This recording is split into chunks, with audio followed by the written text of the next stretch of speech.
நெல்லிக்காய் நல்லது, சப்போட்டா பழம் நல்லது.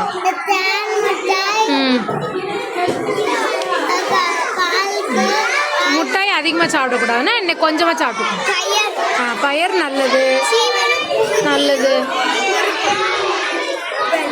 அவல் நல்லது. குட்.